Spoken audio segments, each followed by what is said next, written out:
This is a CBS News Detroit update. Good morning, everyone. I'm Sandra Ali. Here's a look at your top headlines on this Monday. The Detroit Lions roaring into the playoffs now that their regular season is over. The team defeated the Minnesota Vikings at Ford Field yesterday, 30-20, to notch its 12th win of the season. That ties a franchise record for most wins in a regular season.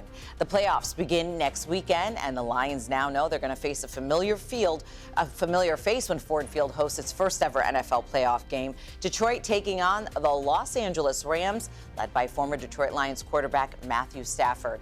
Stafford was traded to the Rams for current Lions quarterback Jared Goff 3 years ago.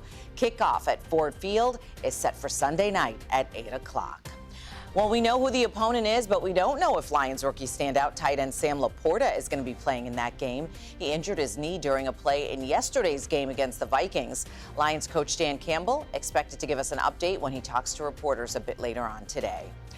A big night for the Michigan Wolverines as they get ready to face the Washington Huskies in the College Football National Championship. That game is being played in Houston. Kickoff is at 7:30 tonight.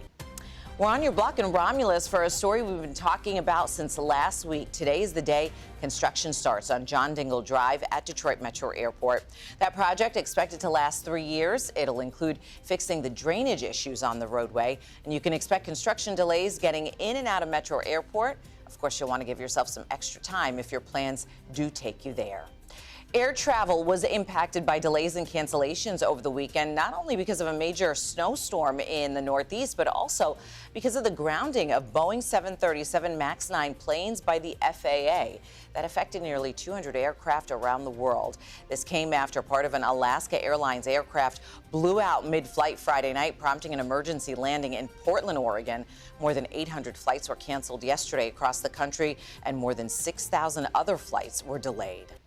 Let's go ahead and check in on that next weather forecast for you on this Monday with Kylie Miller. Hi, Kylie. Good morning, Sandra. Good morning, everyone. We are going to be very busy weather-wise throughout this work week because multiple systems are going to be rolling on in. For today, cloudy skies, staying dry during the daylight hours. Temperatures this morning starting off in the low 30s.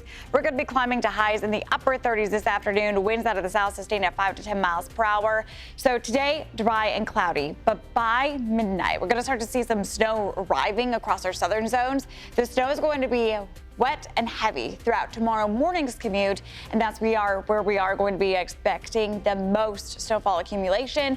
Then as we head into the late morning, early afternoon, we're going to see that transition period between the snow and the rain. Then rain is just expected to be moving through widespread as we go through tomorrow afternoon, evening, and during the overnight. We'll have some drier times before more snow as we get through the wraparound moisture, and then lake effect snowfall mainly for the day on Wednesday.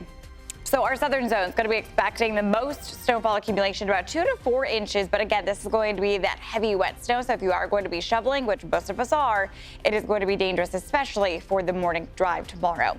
Again, today, cloudy skies with highs in the upper 30s. Then tonight, snow is arriving after midnight with a low of 30 degrees, 42 degrees for tomorrow. We're going to see that transition between the heavy wet snow in the morning to rainfall mainly for the afternoon. And then during the evening hours, we're going to see some snow wrapping back in. And then we're going to be monitoring multiple more systems as we approach the end of the week and over the weekend, too. Sandra? Thank you so much, Kylie. And that's a look at your headlines. We'll be back later today covering stories that matter to you on air and always streaming on the CBS News app and Pluto TV. Have a great day.